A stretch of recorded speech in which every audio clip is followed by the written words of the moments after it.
Hey, what's up, everybody? Video 44 coming at you with another video. All right, so Jared Vanderbilt is experiencing fluid in his left knee. They were rehabbing, and I guess that's what they discovered. So they've pushed back his timeline to January, at some point in January, and that's kind of what the latest news is on the injury front for the Lakers. Um, I just think at the end of the day, when you're dealing with a guy who's been out since basically last March, early March this year, or something like that, maybe even further back than that, I don't particularly have a whole lot of to say. I've been ready to trade this dude for a while now, and I know we're not going to be able to because he's damaged goods, and everybody knows it. So his contract's on for like multiple years. I think the best thing to do is probably shut him down for the whole year. Can't miss what you ain't had, and I don't think that in come January he's going to be 100% based on what I've seen. Notice January's what, over a month from now, about a month from now. He ain't going to be ready. He ain't. And like I always say about injuries, especially ones that linger this long, you got to let a guy get healthy, and then you got to let a guy get strong. And those are two very different things. I can let my knee fully heal, my leg fully heal, but at some point in time, I got to say, okay, if I want to go out there and do something strenuous on a professional ball court, I'm going to have to not only let it get healed, but then it's going to have to get strong. And that's where I think the NBA in a lot of cases get it wrong. They bring a guy back as soon as he doesn't feel pain anymore. That is not when you bring him back. You bring him back when that thing has significantly gotten stronger after healing. No pain, cool. 3 or 4 months of straight working out on it. Then you bring a guy back. So I just think Vanderbilt's going to need to recover and then start ramping up in a way that doesn't expedite the process of him coming back to basketball. And I think that the smartest way to go with a contract like that is to shut it all the way down. All the way down. If he's still experiencing trouble right now, then a month from now, he ain't going to be ready to be the Jared Vanderbilt we need him to be at all. Because at the end of the day, he's a jump guy. Jumping, landing, left to right, up and down type guy. He's not, as I often say, a guy that you park out in the corner and have shoot baskets. He has to be everywhere. He has to be in the mix. And he's throwing his body around. He's diving for loose balls. He's diving into the stands. He's pushing around with the fastest players. There's absolutely no way I want him coming back a month from now if he's experiencing fluid in his left knee and the problems weren't even in his knees. See what I'm saying? The problems was in his feet. So, and of course he's going to have to do his part by eating healthy and taking care of himself while he's out. That's a big part of it. It ain't just about waiting a whole year to play. You better be taking care of yourself in the areas you're able to take care of yourself while you're waiting to come back. Because if guys sit on the couch, start smoking weed, drinking liquor, and doing all different types of stuff that people tend to do when it ain't nothing to do, and they have a lot of money, that is going to be something that ultimately brings him back to the injury report, probably in an entirely different way later on. And so, man, we gave up a pick in the trade that acquired him. Him, Russell Westbrook, Beasley, D'Lo, all encompassed in the same trade, and we gave up a first rounder and let it land with Danny Ainge in order to make that trade so that we can get rid of Russell Westbrook, of whom we gave away a pick to receive. That's 2 first-round picks down the toilet, you guys. 2 first-round picks down the toilet. And all I keep hearing people say is, let's trade more, let's trade more. No, because I'm going to be the same person rooting for this team years from now. And we ain't going to have no picks to show for it while all the best young talent is getting drafted elsewhere because of us.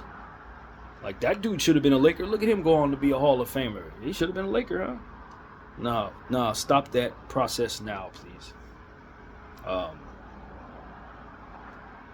This is just what you have. The Lakers are bad. We had 80 points scored in the last game. It took a coach calling a timeout when his player is getting ready to score a bucket down the stretch because we dare not take a loss from the Utah Jazz, who are trying to get Cooper flagged. You see what measures teams are willing to go to ensure that their picks are valuable? They'll lose games on purpose. Call timeouts down the stretch of games when a guy is getting ready to score a bucket.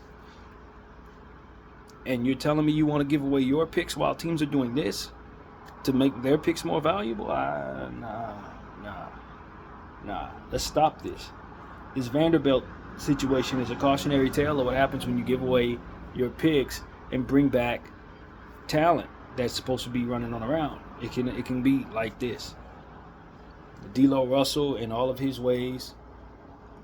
Beasley was trash here and then signed somewhere else. And Vanderbilt's been hurt for over a year. And Danny Ainge got our pick. You know what I'm saying? He's sitting somewhere with our pick, smiling and adding more and more talent to his team off of our ineptitude and our stupidity. That's all it is. I'm tired of the Lakers front office having made decisions that put us in this position and now seeing how it's tumbling forward, how it's trickling down.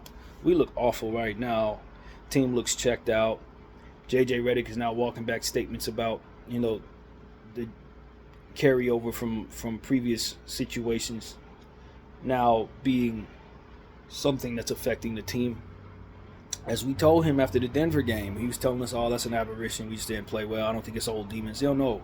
The only reason why you would say something like that is because you weren't around. You know what I'm saying? For those of us who were around absolutely know what we're looking at. These are definitely old demons. And as soon as they lost to the Denver Nuggets, all those old demons came rushing back at them, and they ain't been able to recover at all since. Losing to the Nuggets in the fashion that they did took all of the faith out of this team that they had for one another. And it reminded them of just what it is that they ultimately have proven themselves to be, which is a team that isn't very strong mentally and continues to lose the same type of games to the same teams. And they ain't been able to recover ever since. They have not. Missing them 2 free throws right beforehand, I think they were already dreading Denver. And when Anthony Davis missed them 2 free throws, knowing that he had Denver coming up next against the Orlando Magic, I think that just did something to his psyche. And it just in time for him to run into the Denver Nuggets to get pummeled by the same person he continues to get pummeled by in Nikola Jokic. And you're trying to tell me in this stretch, at the end of this month, we're going to have to face Sacramento 3 times in a week? While we're going through all of this, while these demons are in our heads, we got the other team that we can't seem to beat, even though we did get them at the first time we saw him this year, which helped some, but he finally got his first win against Sabonis, and now you're trying to tell me you got to see Sabonis 3 times at the end of this month? And this is how we're starting the month? Yeah, I don't like how this is going at all, and I don't want to spend what it costs to fix it, because that's more of a headache than even this is. This team is cooked. LeBron James, I don't know what to tell y'all. Some of y'all think it's father time. Some of us think it might be something else going on off the court, Diddy stuff. Other people think it's, like myself, who've been pointing out that he had a rib collision with Wemby and hasn't been able to hit a shot since. I think it's the rib. I really do think it's the rib. The more I think about that collision with Wemby and how he, found himself in a whole lot of pain after that, and then seeing him get hit in that same rib 2 games ago, I believe it was. I don't know if it was against Utah or the game before that, but he got hit in that rib. It might have been OKC. He ain't been able to hit a shot since. And that's what I think is wrong with LeBron James. When your whole left side is ruptured, or right side, whatever rib it is, and you try to go up for jump shots, you try to make passes and things like that, the accuracy isn't there. Something's wrong there. It ain't just mental, in my opinion. I think this is physical. I think he's playing through injury. I wouldn't be surprised if he has a broken rib. I would not be surprised. And the Lakers want to rest him, from what I understand. They're talking about, at this point, they would hope to be able to load manage him, but the NBA is trying to crack down on teams doing that for greedy, selfish, and stupid reasons, in my opinion. These players cannot play 82 games after playing 12 seasons, 21 seasons in this man's case. 82 games is ridiculous. I understand you're trying to sell product, but you're gonna, if you try to rush them into playing these condensed schedules with all these back-to-backs early in the season, you're not gonna have them for the second half of that season. So the NBA's got to understand what the bigger picture is here. Yeah, we want every fan to see every player that they pay to see, but the reality is you can't deliver that. And a part of that problem is because the teams that you have in your league have constructed such poor rosters so that they have to overwork these stars in the event that these games are played back-to-back, this, that, and the third. You got these players doing more than they should be because their bench sucks and their coaches don't play the bench or what have you. So you're wearing these guys down by design and then placing demands upon their bodies that are not realistic. These people are not robots. You know what I'm saying? Make it so that there's more flexibility with your roster creation so that these GMs can put together better benches, so that these players can have better backups, so that they don't have to overwork themselves trying to do this impossible task with this schedule. The NBA is working against itself, and it looks around like, I don't know what's wrong. I'm telling you what's wrong. It all trickles down. And then you got these coaches that, these old mentalities that young players can't play. So the guys who are more likely to be able to survive the schedule based on the youthfulness of their legs aren't on the floor to help. You still asking people who've been doing this for 12 years to keep running around like it's just stupid. This is absolutely ridiculous. Experience doesn't do nothing for 82 games. I keep telling y'all. And these players get hurt, and then inexperienced players step in who haven't been training for the type of roles that they're ultimately going to have to be facing now that the big guys go down. They underperform, they get hurt. It's so easy to see for me, and I get so frustrated because I'm watching people who are in charge of this stuff just do things backwards, and then the suits behind them further reinforce bottom lines that have no realistic expectations attached to it. It's just like, man, look, your product's going downhill, NBA, and I talk about it a lot, and this is why. And I think that this is where you need to start focusing, because you got guys like Vanderbilt out for a year and a half, and he's a part of the problem in regards to what it is I've described. Adequate backups weren't available. He's running around. His team is rushing him back because he's the only damn defender on the team. It's like, and then he gets hurt with the same injury that he had, and he's been out ever since. It's like, if y'all had more talent on the damn teams, you wouldn't have had to rush him back. Literally, if y'all would have been utilizing your talent better and developing your young players and actually playing them, he would have been able to recover first time, so he would have never had the re-injury. That trickles down all of this coming this way. If you did, it's just different stuff that people do that doesn't have realistic expectations attached to it. And this is why we point it out. And you keep, these coaches in place also in the organizations, however this goes, they don't want to play everybody. This is a performance-based organizational process. And if I got to play these back-of-the-bench guys and they struggle, you're going to want to fire me. So I'd rather go with the experience, even if it runs the product all the way into the ground, runs the guys who we're using into the ground. Still, I'm going to play these guys because you ain't going to be firing me because Max Christie can't pass the rock. Like, this type of stuff hurts the product as well. Or the organizations paid Max Christie such and such amount of money, so in this scenario they want to play only Max Christie even though you got guys behind him that may be better type stuff. It's like, it all trickles down. I don't have a whole lot of patience for it because it really does reek of selfish greed and a lack of being in touch with the athlete and what the athlete needs in order to perform.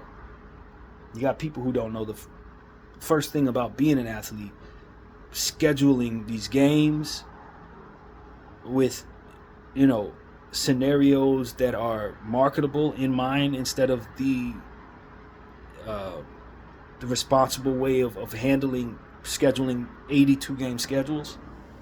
You know what I mean? They're thinking about, this guy got to play against that team, and that team plays like that, and they haven't beaten this team in several years, so we want to play want to have them play on this night, and then the irony of different things so that they can market these games, and it doesn't take into account what the teams need, what the players need. Got back-to-backs all over the place, early games, late games. Guys don't even get to sleep damn near because they got to get on a flight after a basketball game to play 24 hours later, like 7-hour flights, stuff like that. 5 games in 7 nights type stuff. It's like, if you're gonna keep doing this, if you want to be so ironic with your scheduling, and make sure that the guy who was traded from that team to this team plays against that team early enough in the season so he doesn't get, and so you can assure that he's available, because he may get hurt later on in the season if you schedule that game later on. It's just like, yo, man, I am so aware that these are things that cannot continue if you want these players to perform. You got to start scheduling these games with a bit more space and get more rest and recovery attached to them, and just live with the results of whatever comes with that. Let that be the lesser evil. Maybe you don't get the great matchup on national television, but at least you can assure these players are going to be able to more than likely make it through the season. Because if you keep going on this path, these guys, you can schedule all the damn games you want. Them dudes ain't going to be able to play. They're going to be hurt. And some of your greatest superstars are going to retire early because it's just not physically possible for them to keep this up. Especially if they're not going to work out hard enough to be in the type of shape necessary to do so. Which in a lot of cases, they're just not. These guys are rich and happy. They're going home to the most fantastic, luxurious everything, and they don't have to work out because it didn't require them working out this hard in order to get the money that you gave them. So now they're like, man, I don't want to do that. And they end up paying for it because they end up hurt. They need to put in the work that the old school guys did if they want to live up to the contracts, and that's why guaranteed contracts are a problem. Because guys get rich, their lifestyles change, and they don't have to work. Why they work? You know what I mean? Why work? I will show up, I will do what I need to do, and I'll go home to my luxurious home where everybody takes care of everything, and I don't have to do nothing. I'm a king in my castle, and you want me to come out here and be a part of something that requires strenuous activity and sweating? And nah, man, most of these guys are not wired like that. You give them a king's ransom, and they're going to live like a king, bro. And kings have other people wait on them. They don't do all that hard work. They ain't doing no two-a-days and all that. Nah. And so, like I said, you got to start allowing athletes to start being a part of these conversations as it pertains to scheduling, realistic expectations upon the body. And the athletes need to take into account that if you're not taking care of yourself, eating right, resting properly, putting down devices, you're going to further reinforce that your body's not going to be able to handle the schedules ahead. So that's really what it is, man. And as far as Vanderbilt's concerned, I don't know, man. I'm on the board as if there's a possible way to move him, you do that. If there's no way to do that, you shut him down. Shut him down. Don't bring him back in January just so we can get re-injured or play at half-mast, all that stupid stuff. I don't want to hear it. I understand that he's going to need a lot of time to recover from this, and January is definitely not enough. It's not enough. I heard something, listening to a podcast, they were essentially breaking down what was said in regards to Vanderbilt's injury. They said that the Lakers front office has, because of the presence of Vanderbilt being out, hasn't been able to fully assess all of what it is that's necessary to make the team better. If you pencil him in as out, you don't have that problem. The phrase "a healthy Vanderbilt" is not something that this team is likely to experience this season. So if you need to make moves surrounding that understanding, it shouldn't be too difficult to assess that from here. He ain't going to be healthy.